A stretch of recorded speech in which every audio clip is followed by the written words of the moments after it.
백양사 불교대학 학훈. 우리는 삼보에 귀하며 불전 연창과 기도 수행 전법에 앞장서는 진실불자가 되겠습니다. 우리는 발심행자로 신심하심 원력 화합으로 충만한 진실불자가 되겠습니다. 우리는 도반과의 인연을 소중히 생각하며 생활 속에서 육바라밀을 실천하는 진실불자가 되겠습니다. 제가 짧게 대자 했지만 앞으로는 되겠습니다로 하도록 하겠습니다.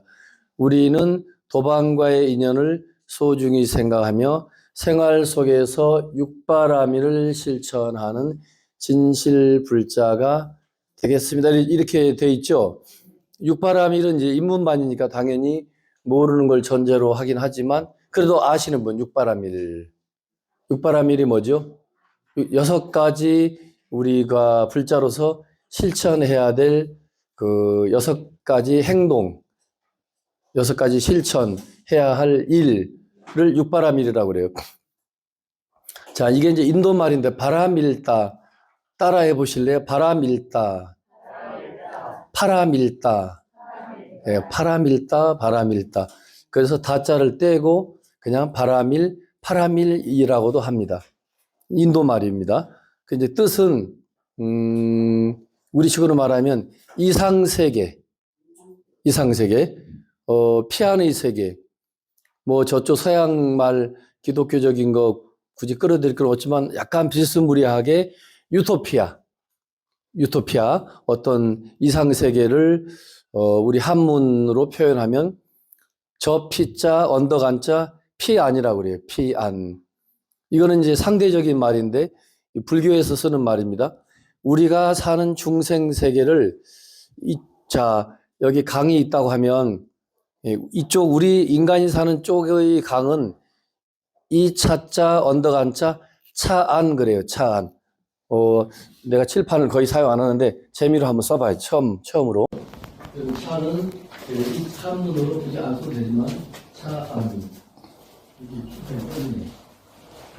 이렇게 언덕 안자에 차, 그죠? 여기는 저 피자, 중인변에 피아를 구분할 줄 알아야지 이런 말 있죠? 이렇게 저 피, 상대쪽 저 피, 정렬을 써줘요. 요사 안자에 이렇게 긋고, 이렇게 긋고, 이렇게 긋고, 피아를 그립니다. 피안. 그러면 강 건너 쪽을 피안이라 하고, 우리 쪽은 강 이쪽 우리 건너가지 않는 쪽에서는 이쪽이니까 이 차자 한문으로 차안 그래요. 그냥 우리식으로 말하면 이쪽 저쪽, 이쪽 강 이쪽 우리 쪽, 강 건너 쪽은 피안. 그래 파라밀다 바라밀이 그 피안의 세계라는 뜻이에요. 깨달음의 세계, 해탈의 세계. 뭐 열반의 세계, 부처님의 세계 그런 여러 가지 그 뜻을 포함하고 있어요. 그러니까 그냥 부처님의 세계, 깨달음의 세계, 뭐 해탈의 세계, 또 우리가 반드시 도착해야 될, 도달해야 할 목적지도 되는 거예요. 목적지. 불교의 목적은 깨달음이니까 깨달음. 이쪽 우리가 사는 중생 세계에서 저쪽 부처님 성자들이 사는 저쪽 언덕으로 건너가자는 거지. 육바라밀을 하면 6가지의 그 실천행을 통해서 저쪽 깨달음의 세계, 부처의 세계, 뭐 영원한 행복이라 해도 거창한 말로 좋고 영원한 행복만이 있는 저쪽 세계로 건너가는데 자, 그게 건너가는 게 그냥 안 된다는 거죠. 그 말이 맞는지 모르지만 맨입으로 안 된다 이게 맨입으로. 그럼 뭐가 되느냐? 따라해 보실래요? 보시바라밀, 지게바라밀, 인욕바라밀, 정진바라밀, 선정바라밀, 지혜바라밀. 이래서 6가지예요. 보시라는 건 이제 나눔을 실천하는 거죠. 요즘식으로 말하면. 지게는 그냥 우리 일상적으로 인간이 100년 지금 뭐 여러분들 자녀들 세상은 아마 150살까지 살지도 몰라요. 100년, 150살 사는, 150을 살든 200살 살든 이 인간 세계에 살아가면서 나도 이롭고 내 가족도 이롭고 남도 이롭게 하는 그런 삶을 살고자 최소한 지켜야 될 최소한 지켜야 될 규칙을 불교 용어로 법률이라 안 하고 계율이라고 그래요. 법이랑 마찬가지입니다. 법. 빨간불에 건너지 마세요. 파란불에 건너세요 하는 것처럼 계율, 법칙. 근데 계율이라고도 하지만 그 부처님이 살아생전에 전부 다 하나하나 정해준 규칙이에요. 근데 재밌어요. 진짜입니다. 계율이 부처님이 처음부터 10개, 기독교 10계명 마냥 5개, 10개, 250개 처음부터 그 법칙을, 계율을 딱 정해놓은 게 아니에요. 이렇게 하다가 이렇게 늦게 이제 오신 분이 있다. 그러면 2시에 강의를 시작하니까 늦게 오면 안 되겠죠? 예, 안 됩니다. 시간을 지켜야 됩니다. 이러면 그 늦게 오면 안 됩니다라는 게 그게 규칙이 된 거예요. 무슨 말씀 알죠? 그래서 250개가 된 거예요. 그 어느 수행자가 인도는 거의 이제 부처님이 숲속 생활을 했고 나중에는 바로 그 중림정사, 기원정사라 해서 최초 절을 그 왕으로부터 또는 요즘 말로 하면 뭐 이병철, 정주영, 백만장자 불자로부터 부처님이 그 기증을 받아요. 그것도 집을 지어줘라, 뭐 밥을 달라 이런 거 없어요. 그 이제 불교에서 흔하게 쓰는 말로 인연법이에요. 인연법. 원체 요즘 말로 해도 원체 유명 인사였고 석가모니가 그 시절에도 우리가 어디 천재가 하나 나타나면 그 동네 소문이 자자하잖아, 그죠? 우리 부처님도 모르긴 몰라도 뭐 감성 지수, 이성 지수 뭐 이런 온갖 게 남보다 좀 분명히 뛰어난 분이에요. 그래서 이미 당신이 성불하면 깨치면 어떤 임금은 제일부터 나한테 달려와 주시오. 당신의 깨달음을 나에게 먼저 알려주시오라고 무슨 뭐 그걸 뭐라 그래? 무슨 예약하듯이 사전에 예약을 하고 약속을 부처님에게 청했던 그 시절에 임금도 있었어요. 그래서 기원정사, 중림정사 나중에 지어주긴 하는데 숲속 생활을 하는데 이렇게 지금 백양사 오늘 불교대학 강의하는 날인데 여기 전체가 숲속이라면 막 걸어오는데 어느 수행자가 원숭이랑 장난을 치고 있는 원숭이. 알죠? 인도는 원숭이 아마 우리나라는 없지만.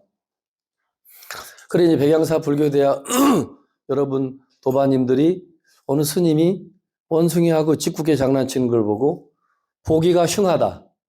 부처님한테 요즘 말로 하면 일러주는 거야. 고자질 하듯이.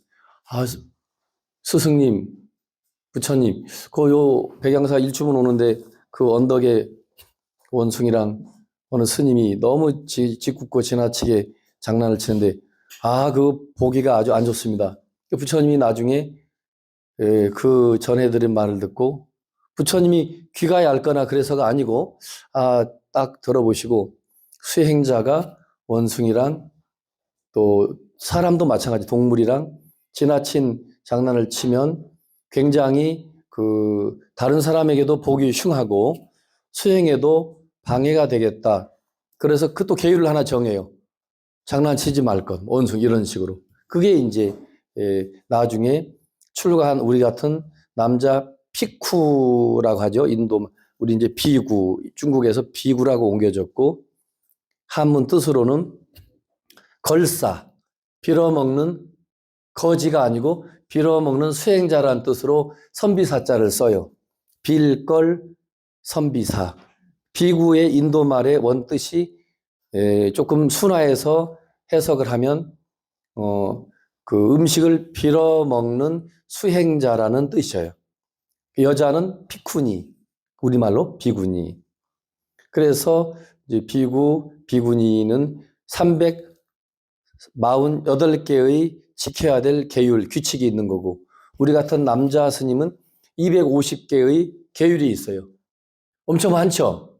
근데 사실은 여러분이 나중에 이제 불명을 받으면서 받으실 5가지 신도 기본 5개를 더 확대시켜 놓으면 그게 250개나 마찬가지예요. 기본 5개에서 조금 더 늘어나는 거죠. 기본 5개에서 우리 스님들 같으면 때 아닐 때에 밥 먹지 말 것, 때 아닌 때에, 그리고 높은 이런 높은 의자 같은데 그런데 올라가지 말 것, 대중을 상대하는데도 지나치게 권위적으로 높은 데 올라가는 그것도 계율에 걸려요. 그리고 화장하지 말 것, 향수 이런 거를 그 당시에 이제 뭐 동물의 피해도 있고 여러 가지 이유가 있었을 거예요. 그래서 굳이 출가 수행자가 몸에 향수를 뿌리거나 치장하는 거, 그리고 월계관처럼 뭐 꽃이든 뭐든 만들어서 화려하게 장신구를 착용하는 거, 그것도 이제 금하게 돼 있어요. 그 5개에서 플러스 5개를 더하면 10개가 되죠.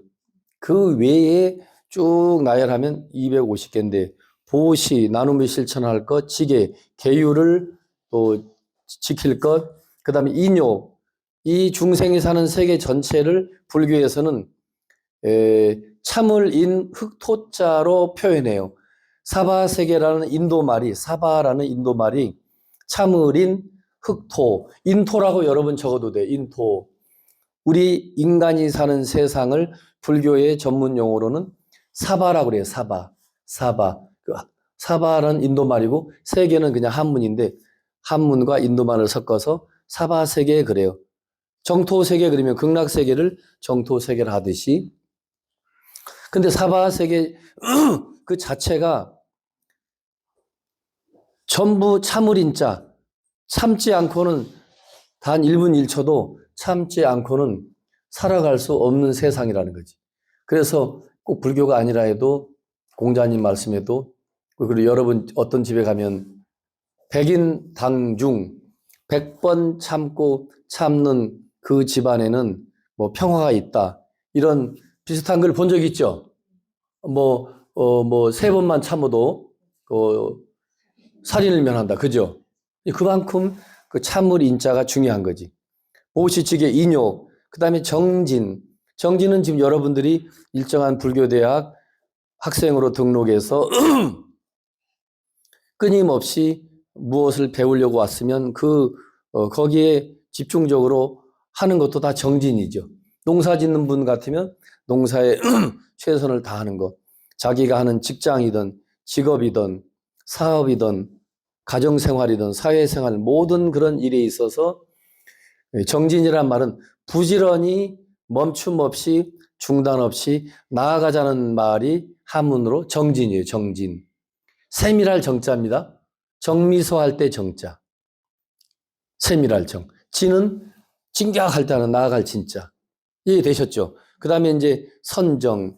선정은 불교의 핵심이 석가모니 부처님이 6년 동안 선정을 끊임없이 공부하고, 다른 말로 끊임없이 선정을 닦았다 그래요. 닦았다. 닦을 숫자.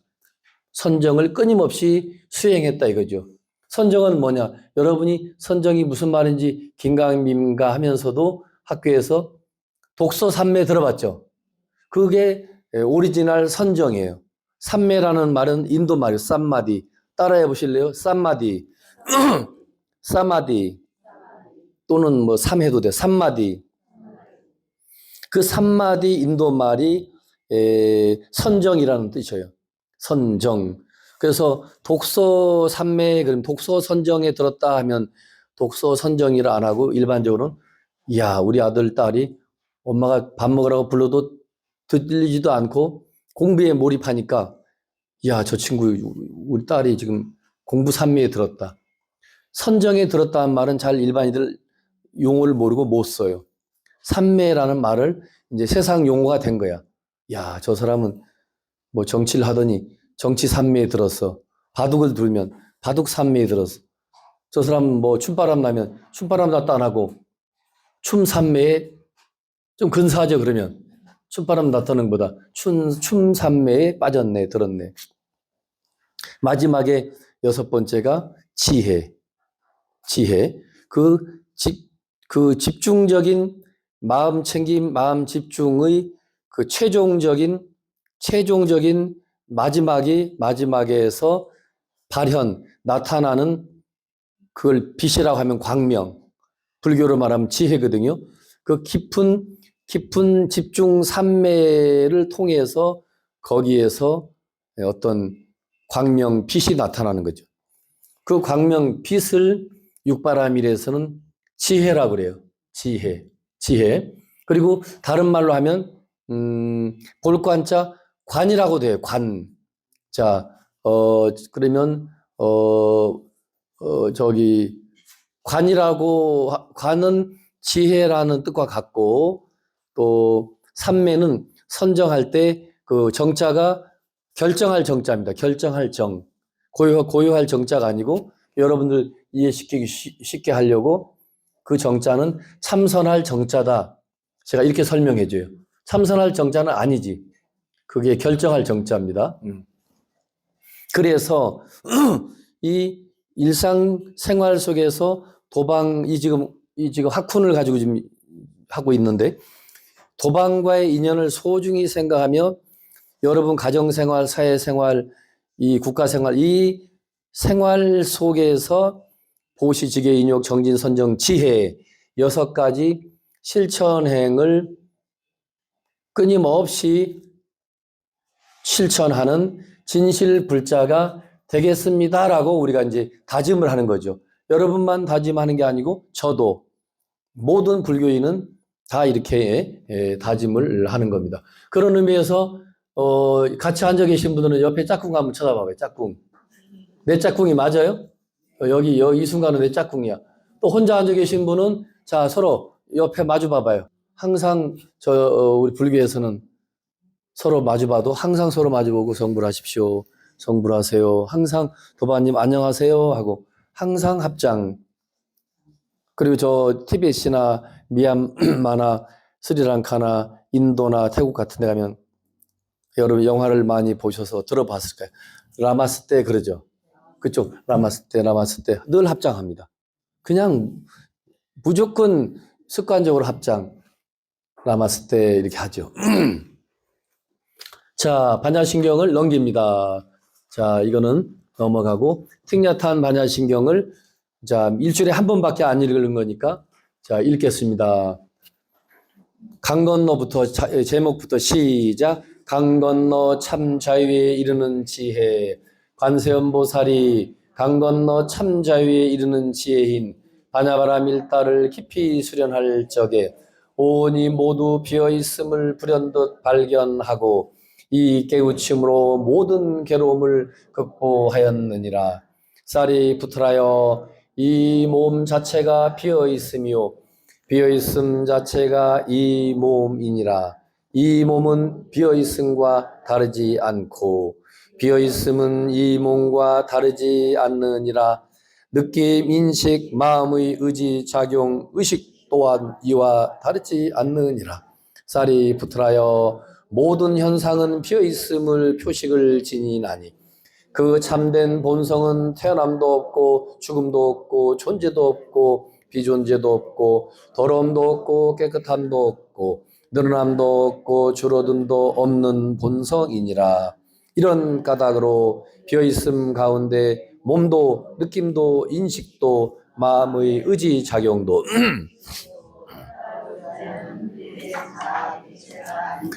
모든 현상의 18가지 영역인 18개, 즉 6가지 감각기관인 육근과 6가지 감각 대상인 육경과 6가지 의식작용인 육식 또한 따로 존재하는 분리된 자개체가 아니니라.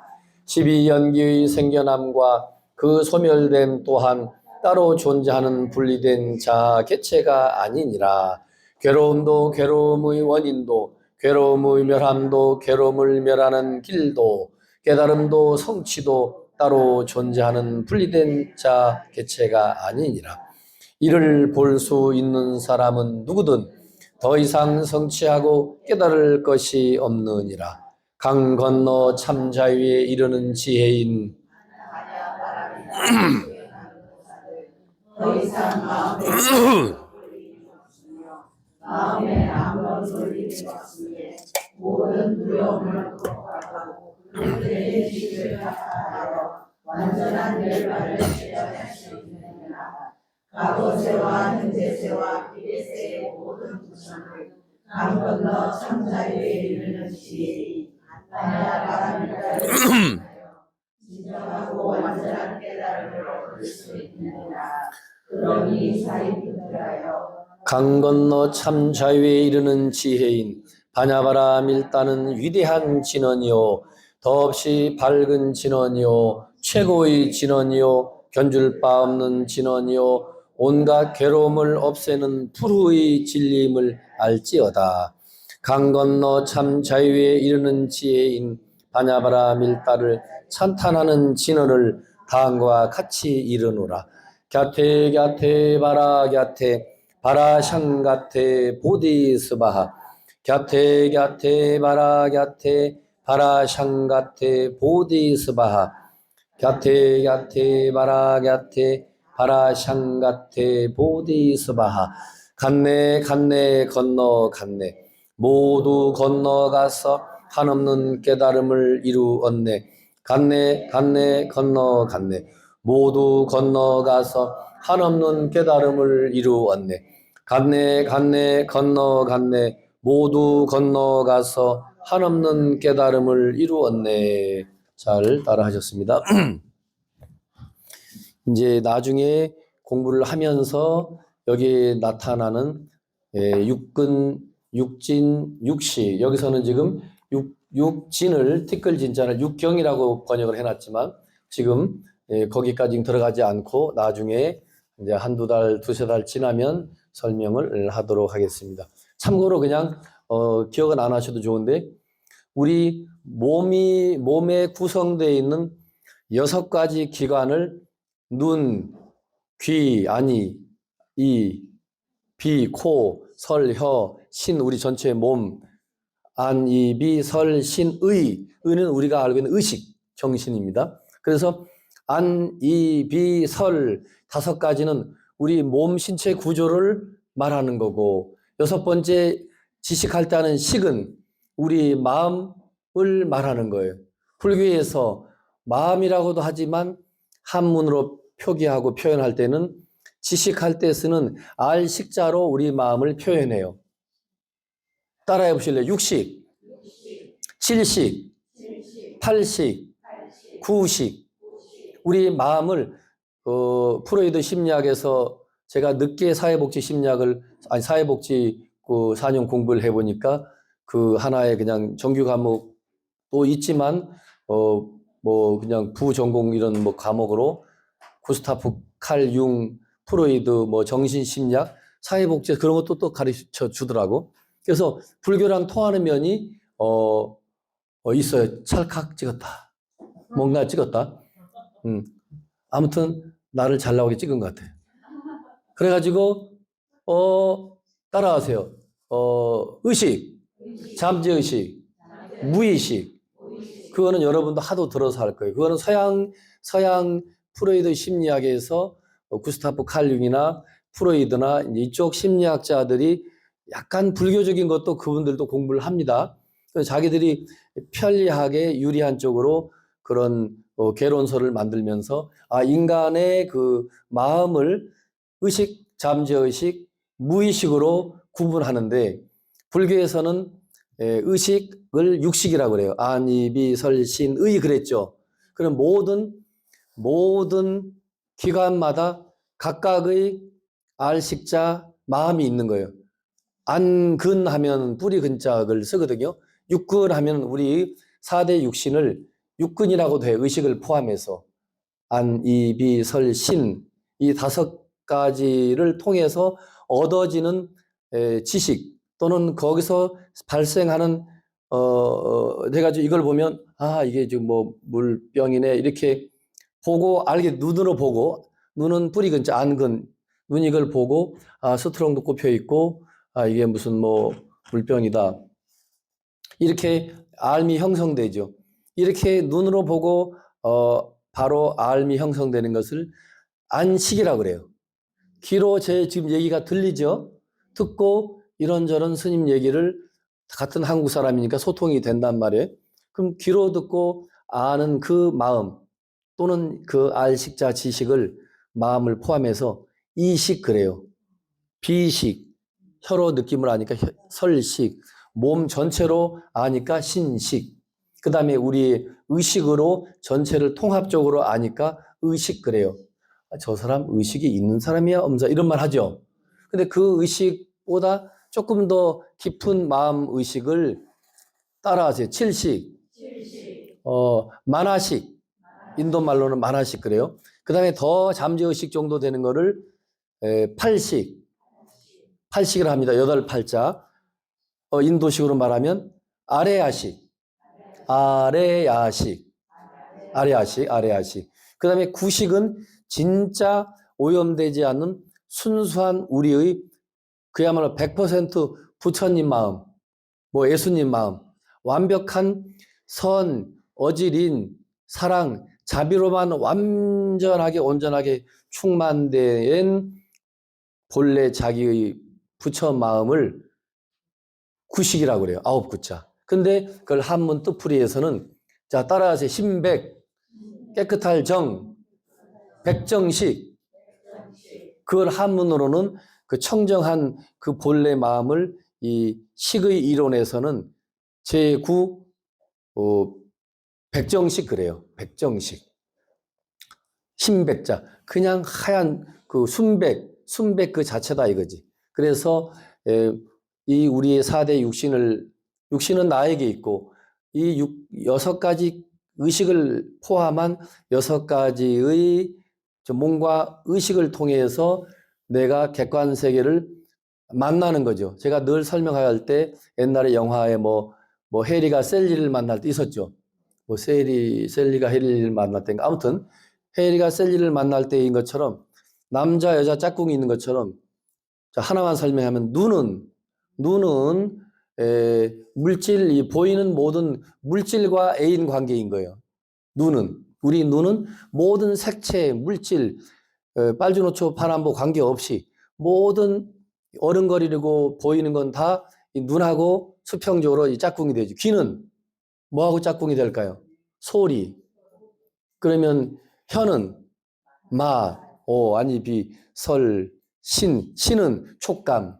이런 식으로. 그래서 각각의 그 마음이 지금 쉽게 설명하기 위해서 각각의 마음이 발생한다고 해서 눈이 색을 물질을 보면 그 물체에 대한 어떤 책이다, 물컵이다, 사람이다 이렇게 아는 인식이 발생해요. 인식. 그거를 안식 그래요. 안식. 귀가 소리를 듣고 하면 이식 이런 식으로. 육근이 색, 성, 향, 미, 촉법 따라해 보세요. 색, 성, 향, 미, 촉, 법. 학원에서도 뭐 공부할 때 태정태세 문단세 외우는 식으로 역사 그 임금 뭐 외울 때 하는 것처럼 이것도 세로로 안입이 설신의 6개를 써놓고 이쪽 반대편에 또 색성 향미 촉법을 세로로 써놓고 가로로 이렇게 짝을 맞추면 돼. 가로로 수평으로. 그러면 서로가 짝이 되는 거죠. 안 옆에는 색이지 그죠? 이렇게. 그러면 안입이 설신이가 색성 향미 촉법을 해리가 셀리를 만날 때 있는 것처럼 안입이 설신이가 색성 향미 촉법을 만나서 발생하는 그 인식이, 그 마음을 식자만 갖다가 붙이면 되는 거지. 안식, 이식, 비식, 설식, 신식, 촉식. 그래서 몸의 육근과 객관 세계인 색성향미 촉법을 2개를 더하면 12개죠. 그 12개를 아까 팅야탄 스님이 번역할 때는 12개니까 12처라고 그래요. 12처. 지금 뭐 나중에 이제 여러분 저절로 알게 됩니다. 그리고 그 육근 육진을 통해서 발생하는 그 인식, 그 마음, 그것도 6개야. 안식, 이식, 비식, 설식, 신식, 의식 해서 그러면 6, 3, 10, 6, 3, 19인가? 아니 대답이 없길래 6, 3, 18이죠. 18개의 세계가 벌어진다는 거예요. 그래서 불교 공부를 나중에 좀 깊이 해보면 아, 불교 공부는 특별한 게 아니구나. 안이비 설신이를 다른 말로 육근이라 하기도 하는데 오늘 지금 엄청 그 1교시 시간에 지금 입문반인데 엄청 지금 깊이 들어가고 있어요. 육근이라고도 하는데 문문자 육문이라고 돼요. 육문. 육문. 그래서 어떤 위대한 수행자는 이렇게도 가르쳐 주세요. 수행, 여러분 수행 별거 없어. 어떤 게 진정한 수행인가? 자기에게 있는 안, 이, 비, 설, 신은 몸이죠. 그 다음에 의식이죠. 6개. 의식과 몸. 의식과 몸, 즉 마음과 몸 단속을 잘하는 게 수행이다 그래요. 그래서 그걸 육문이라고 그래요. 자, 도둑놈이 들어오지 않도록 집안 문 단속 잘하는 것처럼 6문 단속하는 것이 수행이다라고도 극적으로 또 표현해 주시는 옛날 큰 스님이 있었어요. 결국 수행은 문 단속하는 거다. 6문 단속을 하는 거다. 이 6문으로 물질, 소리, 향기, 또 색성, 향, 미, 맛, 또 촉감, 그 다음에 이 우주 삼라만상을 이때는 법법자를 써. 진리를 표현할 때도 법이라고 하지만 색성, 향미, 촉법, 육진이나 육경이라고 우리 그 불교 교리에서 설명할 때는 이때의 법은 그냥 우주 삼라만상인 거예요. 색, 물질, 소리, 향기, 맛, 촉감, 그리고 이 우주 삼라만상을 우리의 안입이 설신 몸과 의식이 늘 하루 24시간 눈 깜짝할 사이마다 끊임없이 우리는 접촉을 한다 이거죠. 그래서 때로는 우리가 우리의 육근이, 즉 우리의 몸과 마음이 이 객관 세계에 좀 쉬운 말로 혼을 뺏기는 거죠. 몽땅 혼을 뺏겨서 사는 삶을 중생의 삶이라고 그래요. 불교에서. 자기 정신을 놓치고 뭐 남 따라 장애 간다고 그러죠. 한편으로 보면 자기 몸과 마음이 객관 세계를 만나고 부딪히면서 끊임없이 외부의 그런 소리, 그 맛, 촉감, 우주 삼라만상을 부딪히면서 거기에 끊임없이 현혹당하고 늘 흔들리는 삶을 산다 이거죠. 그러니까 수행은 알고 보면 금강경, 법화경, 뭐 열반경, 부처님 경전 공부도 좋지만 알고 보면 그 문단속 하는 거예요. 문단속. 6문단속. 그래서 보리달마가 중국으로 또 오셔가지고 이런 책 다 덮어버리고 이미 527년에 중국 그 양나라 시절에 그 중인도에서 이쪽 홍콩이나 이쪽 저 심천이나 이렇게 남해를 통해서 이렇게 해서 동해로에서 결국 소림사까지 들어갔는데 이분이 와서 중국에 와 보니까 중국에 이미 서기 527년이면 8만 대장경이 중국에 완전히 전해졌고 완전히 중국화가 돼서 수많은 박사들이 수천 수만 명이 등장하고 불교와 관련된 수많은 요즘 말로 논문이 발표되고 아주 뿌리가 이제 내렸어요. 그런데 달마 스님이 중국에 와서 보니까 전부 그 이론적으로, 교리적으로, 뭐 지식적으로 아는 불교는 많이 알고 있는데 석가모니가 그렇게 주장하고 우리에게 요구했던 깨달음하고는 거리가 멀더라 이거지. 그래서 달마 스님이 지금 말씀드리는 게 아까 6문 단속이죠? 똑같은 말씀. 외식 재현하고 바깥으로 따라해 보세요. 밖으로 모든 인연을 쉬어버리고 내려놓고 안으로 헐떡거림이 없을 때 헐떡거림이라는 말은 좀 이해가 되죠? 그야 옛날 말은 아닌데 헐떡거림.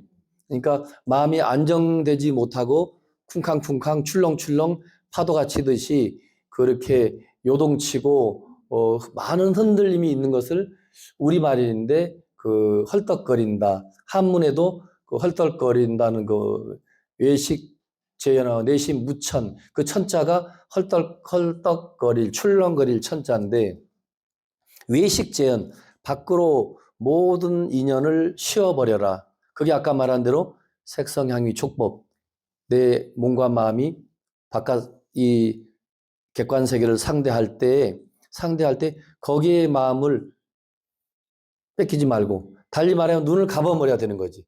자꾸 눈을 뜨고 이게 헷갈리면 눈을 감고 자기 내면의 세계로 끊임없이 응시하고 통찰하는 것.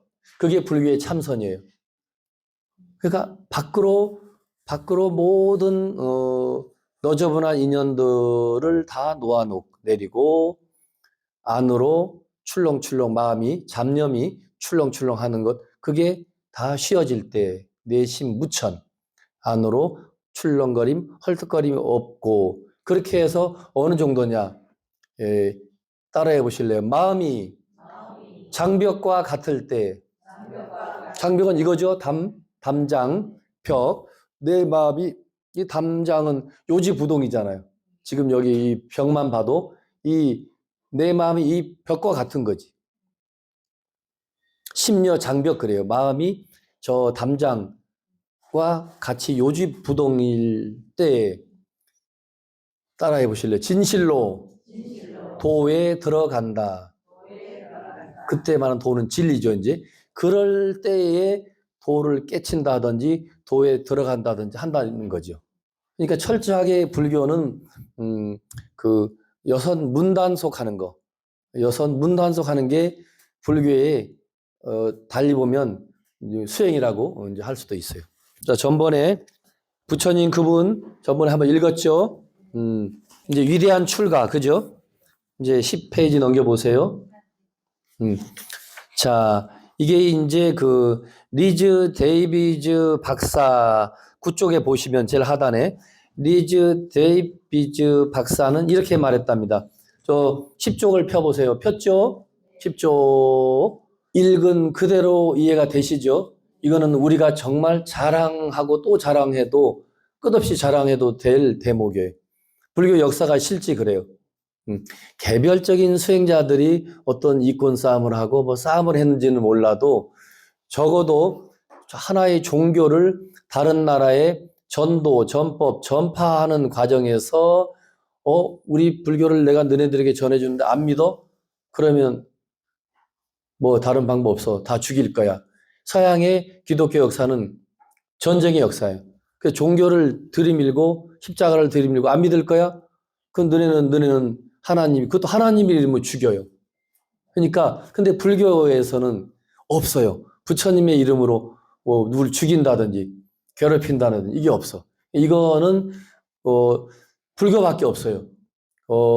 지금 코란경 알라시 믿는 마흐메트 교, 그 회교라 하고 한문으로, 또 뭐 캐톨릭, 천주교, 또 개신교 할 거 없이 서양의 모든 종교는 한편으로 보면 그 종교를 이웃 나라에 전파하면서 우리가 전하는 그 하나님을 믿지 않으면 다 죽인단 말이죠.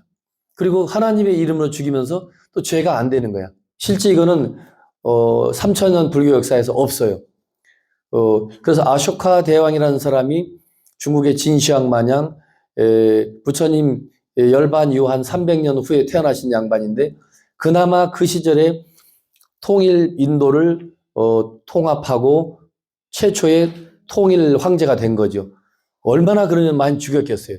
사실은. 그런데 자기가 어느 정도 통일하고부터는 아주 참 운명적으로 석가모니 부처님을 만나요. 부처님은 300년에 죽었죠. 그 돌아가신 부처님을 만나는 게 아니라 부처님의 가르침을 만나요.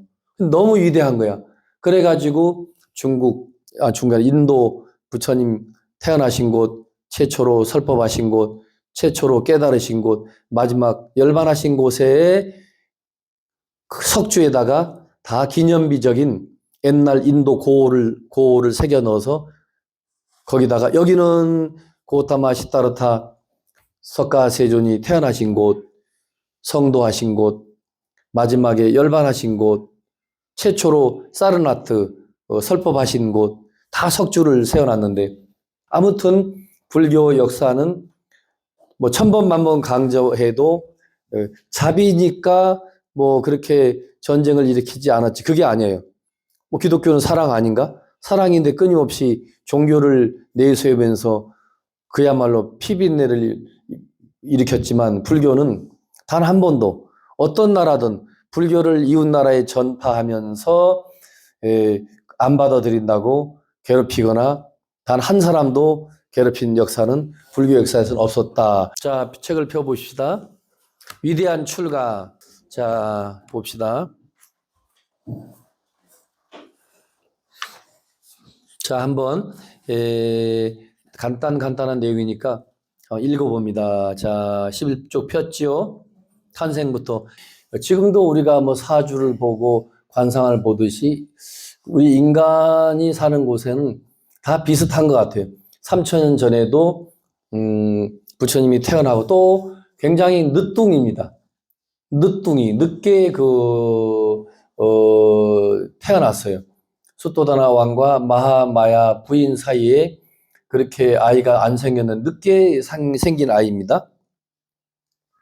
그러니 그 귀한 아들을 태어났으니 이름도 지금도 우리 이름 지을 때 가끔 어떤 분 스님 이름 좀 지어주세요 하고 연락 오는 것처럼 그 시절에 최고의 장명가가 있다면 장명가 등등에게 다 의뢰해서 이름을 짓는데 이 아기 고타마 시타르타를 와서 다 깐난하게 얼굴을 보더니 다 이구동성으로 한마디씩 하는 게, 야, 비범한 얼굴이다. 관상학적으로 이 친구, 이 아이는 반드시 이 세상에서 그대로 성장한다면 요즘 말로 세계를 통일하는 통일 대통령이 된다는 거죠. 그걸 인도식으로 말하면 한문으로 빌려서 옮기면 전윤성왕.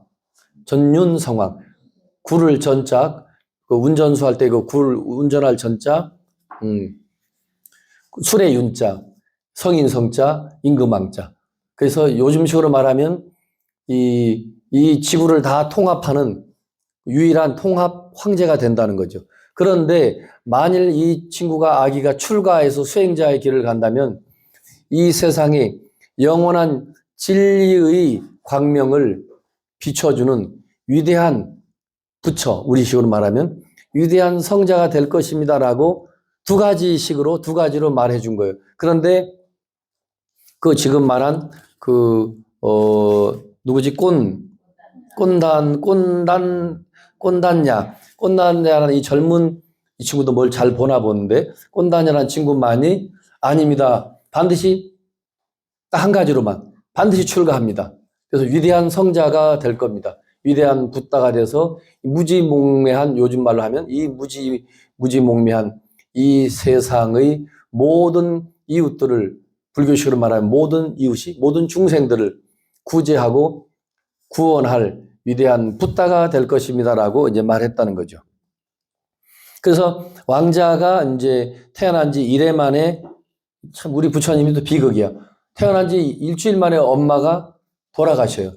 그 부처님은 또 그 당시에 조그만한 나라라 해도 가베라국에 그래도 맹색이 그 아버지가 임금이고 엄마가 왕비인데 그 왕족이고 아이로 태어났음에도 불구하고 무슨 따뜻한 보금자리에서 태어난 게 아니라 그 아이 낳을 때쯤 되면 그 시절에도 친정으로 가서 아기를 낳는 풍습이 있나 봐요. 우리나라도 그러나 모르겠는데, 그래서 아기를 낳으러 가는 도중에 갑자기 배가 아프고 진통을 느껴서 하면서 잠깐 있어봐. 같이 이제 그 당시는 다 그 옆에서 모시고 다니는 그 궁녀들, 요즘 말로 하녀 궁녀들이 있으니까 이렇게 하는 사이에 그 나뭇가지를 잡다가 쑥 태어난 게 고타마 시타르타예요. 그러니까 길에서 태어났어요. 예수님은 마국간에서 태어났다고 하죠. 그러니까 두 성자들이 그런 면에서는 비슷해요. 마국간이나 뭐 길에서나 거기서 거기지 뭐. 그런데 또 부처님은 죽을 때 돌아가실 때는 그 역시 쿠시나가라라고 하는 지역에 두 사라쌍수라는 나무 사이에서 아난다야 이제 도저히 못 걷겠다. 이제 여기다 눕혀라. 그 위대한 제자들이 많고 기원정사, 중인정사 요즘 말로 하면 뭐 통서같이 의리의리한 절도 많이 이제 몇 개 지었을 거 아니야. 그죠? 그런 의리의리한 데서 대접받고 계신 게 아니고 참 부처님 대단한 분이에요. 단 하루도 멈추지 않고 나중에 이 책 중간에 보면 아시다시피 매일같이 끊임없이 한 발 한 발 끊임없이 옮겨요. 그래서 또 새로운 사람을 만나서 이 내가 깨친 이 법을, 이 진리를 단 한 사람에게도, 한 사람에게라도 더 전해주고 싶은 그 전법, 전도의 그 열망이 굉장한 분이죠. 이 길에서 태어나셨고, 또 길에서 또 돌아가십니다. 뭐 화려하게 어디 방 안에서 돌아가시거나 그러지 않아요. 태어난 것도 길에서 우연히 태어났고, 또 어머님이 일주일 만에 이렇게 또, 그래서 자기 이모가 되는 마하파사파제, 따라해 보세요. 마하파사파제. 마하를 빼면 그냥 파사파제. 파사파제가 자기 이모입니다. 마하마야 어머니의 여동생이야. 그때 풍습은 여동생이 이모가 이제 새엄마로 들어오는 풍습이에요. 새로운 왕비가 됐죠. 그러면서 그 마하파사파제 부인과 그 왕비와 부처님 아버지인 수도다나 사이에서 또 애가 또 생겨요. 그러니까 배다는 형제죠. 이복 형제가 이제 나오지만 나중에 다 출가합니다. 부처님 또 제자가 돼요. 근데 부처님이 일주일 만에 어머님이 이제 자기 엄마가 이제 돌아가시고 그 이모 꽃다마 빠짜빠띠라고 돼 있죠. 이제 그냥 꽃다미 빠사빠띠라고 하는데 이걸 한문에서는 자 따라하십니다. 승만 부인. 승만으로 이제 풀이해요. 그래서 이 나중에 꽃다미 빠자빠띠 보통 파사파제 그러는데 한문으로 옮겼을 때 이 파사파제의 나중에 출가해서 이분이 해준 설법을 자 따라하십니다. 승만경으로 지금도 전해지고 있어요. 8만 대장경 가운데 승만경이 있어요. 그럼 부처님 그 새엄마이면서도 족보로 또 이모도 되면서 새엄마인 이 승만 부인의 설법집이 되는 거죠. 승만경이. 그래서 아주 정성스럽게 다 키우고 그야말로 그래야 합니다. 자, 근데 중요한 거는 이 시달타가 그 3살, 4살, 5살, 6살 되면서 타고난 그 감성 지수가 상상을 초월하는 양반인 거예요. 그 어린 나이 깐난 아기임에도 불구하고 무슨 하나의 사물을 보면 거기에 푹 빠져가지고 그대로 산매에 들어요. 그냥 새가 벌레를 쪼아먹는 걸 보면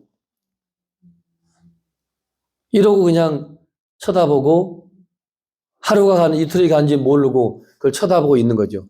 그러면서 그 어린아이가 왜 약육강식이죠? 적자생존. 토인비 말처럼 적자생존인 거야. 강한 자가 약한 거를 먹어 치우잖아요. 왜 저 군뱅이 꿈틀거리는 지렁이는 저 생명인데 왜 힘센 저 새가 쪼아먹고 죽이고 죽임을 당해야 되나.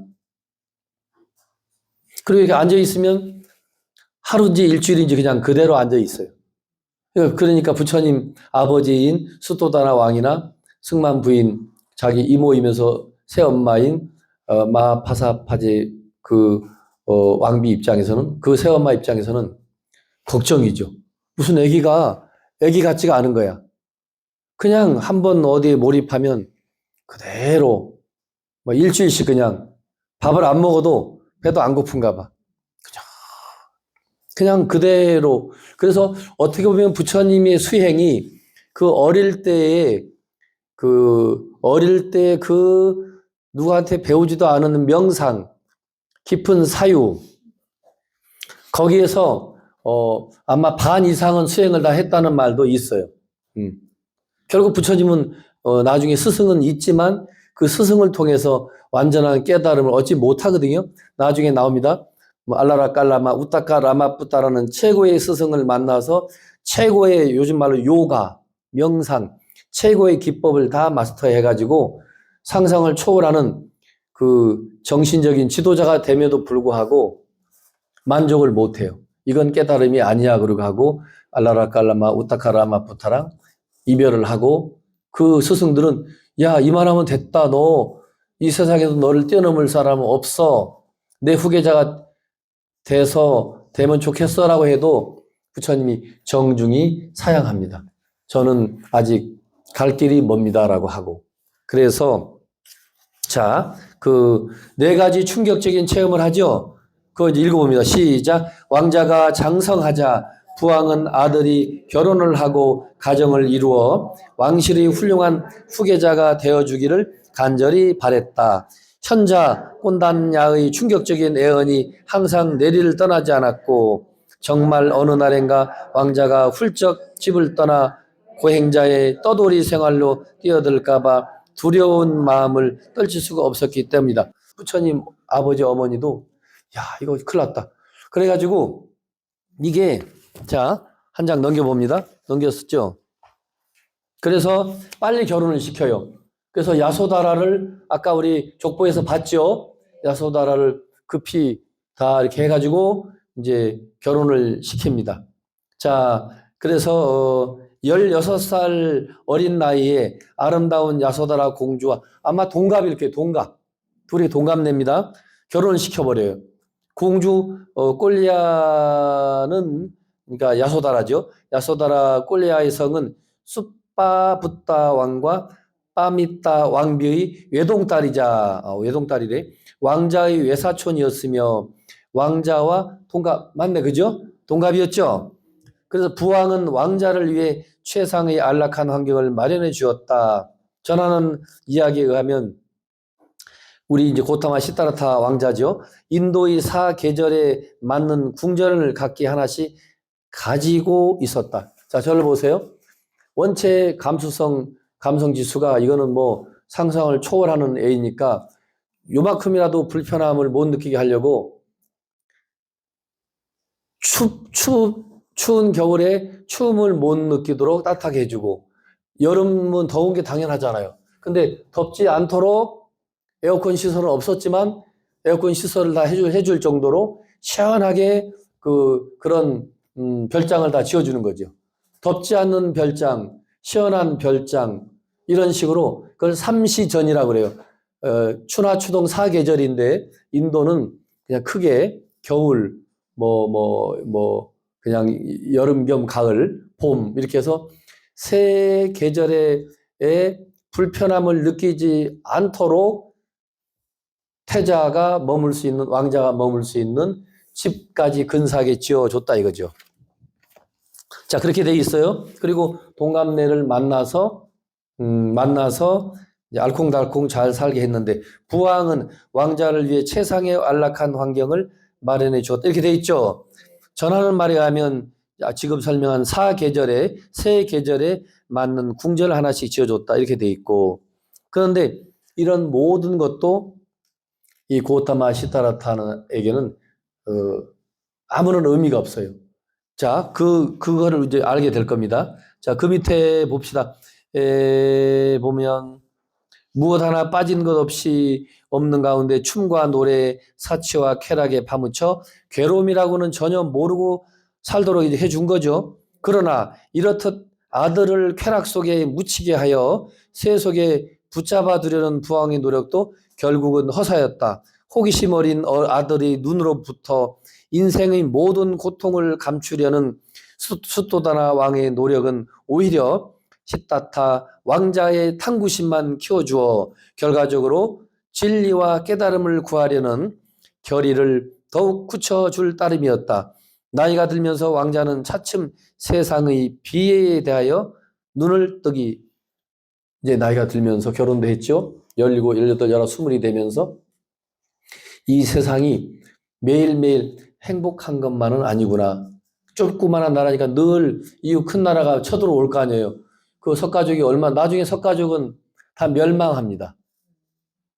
부처님이 못 지켜요. 자기는 출가했고, 나중에 출가해서 지키려고 이웃나라 그 임금이 쳐들어오는데 부처님이 원체 거룩하고 요즘 말로 아우라가 있고 후광이 뜨고 아주 신통을 다 보이면서 또 그 쳐들어가는 군사들 길목에 부처님이 지금 저 부처님 모습을 앉아 계세요. 그러면 이웃나라 그 장군이 왕이 부처님 모습을 보고 얘들아 오늘은 안 되겠다 가자. 3번을 부처님이 막아줘요. 근데 부처님 마지막에는 이 정업, 결정된 업은 나 부처도 막아줄 수 없다. 그러면서 전생 얘기를 해요. 수억만 겁 전에 저 이웃나라와 우리 그 샤카족 종족과 원한 관계가 있는 거지. 그래서 이제 금생에 오면서 그때는 역전이 돼서 이제 멸망을 시키는 거지. 그 옛날에 지금 이웃나라 왕이 그 뭐 바다에 물고기를 한다면 바다의 물고기를 물을 다 빼가지고 물을 석가족이 쉽게 말하면 샤카족이 한때는 수억만 급 전 얘기예요. 그 물을 다 빼서 그 물고기들을 다 죽게 했다는 거지.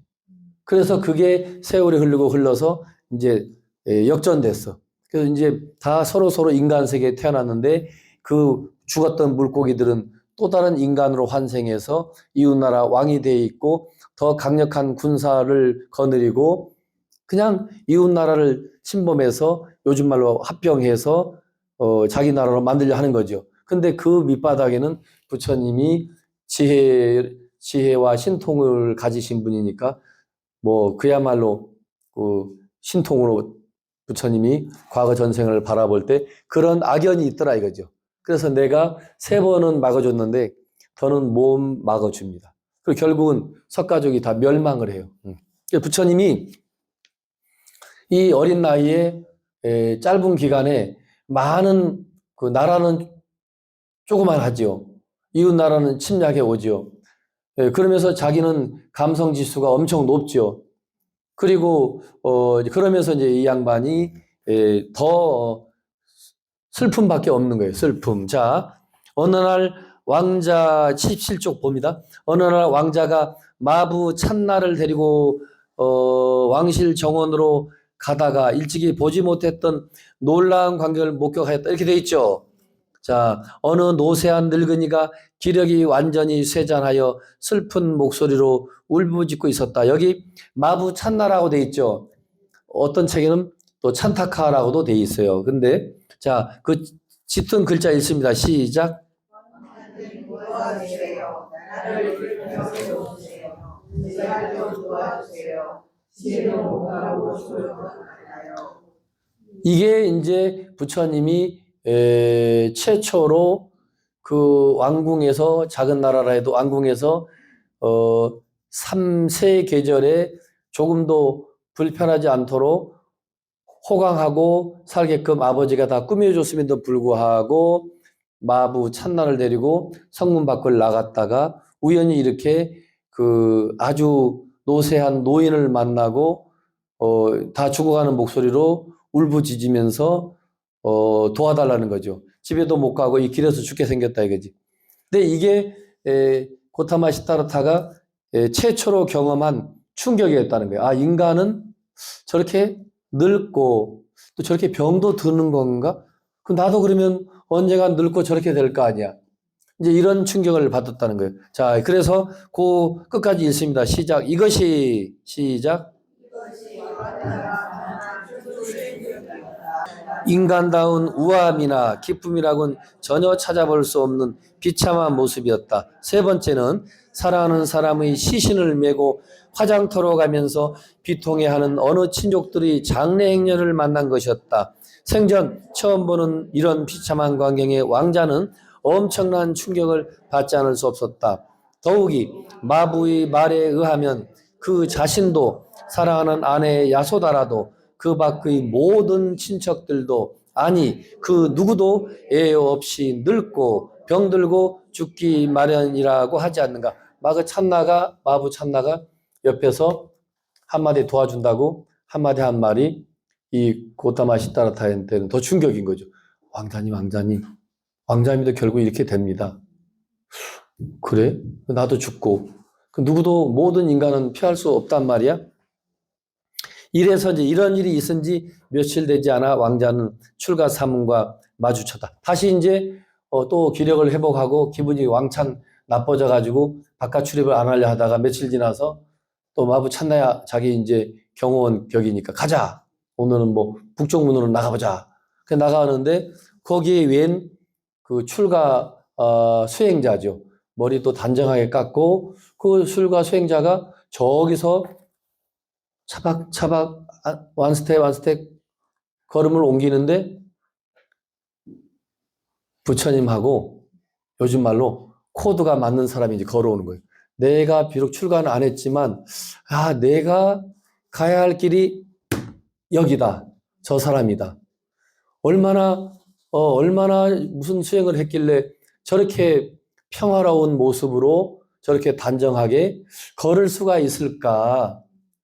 그래서 아마도 우리 그런 거 있잖아. 아마도 내가 가야 할 길은 저 수행자의 모습일 것이다라고 거기서 아주 엄청나게 강력하게 충격적으로 그 느낌을 받아요. 그래서 마부 찬나는 이 사문이 인생의 수수께끼를 풀어줄 진리를 찾아서 청정한 삶을 살고자 집을 떠나 세속을 등진 사람이라고 이거 보세요. 마부 찬나가 어떻게 보면 지금 생각해 보면 고타마 시타라타를 충동질해서 그러지 않아도 아주 영적인 감수성이 뛰어난 사람인데 이 고타마 시타라타가 이런 출가하려는 생각하면 옆에서 찬나가 태자님 엉뚱한 생각하지 마세요. 그 이쁜 집에 왕비도 있고 그 가비라 나라도 물려받아야 되고 왕자님 하실 일이 얼마나 많은데 저런 머리 깎은 수행자 그런 걸 동경하고 뭐 그런 수행을 하려고 생각하십니까? 그 엉뚱한 생각하지 마세요. 이렇게 해야 되는데 뻔뿌질만 계속 하는 거야. 이야 부처님 아니 왕자님 그야말로 저분이야말로 우주와 인생의 진리를 깨우치려고 출가했고 굉장한 분입니다. 이러니까 자꾸 옆에서 뻔뿌질하는 게 뻔뿌질 요즘 말로 충동질해서 뭔가가 우리 고타마 시타라타 왕자에게는 나도 어쩌면 왕을 뛰쳐나가서 저 사람과 같은 삶을 살아야 되겠다라고 생각을 하게 되는 거죠. 그래서 이제 궁궐에 도착하기도 전에 야소다라 근데 한 바퀴 돌고 이제 왔는데 부인이 야소다라 태자비가 아들을 낳았어요. 하고 이제 애기 소리가 날 거 아니야, 그죠? 나는데 이 부처님이 참 이때는 나쁜 사람이다. 이야 아들 낳았어. 우리 아들 이게 아니고 이 부처님 이럴 때는 좀 내 마음에 안 들어. 내 출가를 방해하는 방해자다. 그렇잖아. 내 아들이 태어났으니까 책임져야 되잖아. 장애가 나타났도다. 그게 빨리어로 라훌라야. 태자님, 아기가 야소다라 왕비가 애를 낳았어요. 그러니까 그래 하고 흥분하고 뛰어가서 막 좋아하는 게 아니고 나훌라. 따라 해보세요. 나훌라. 장애라는 거야.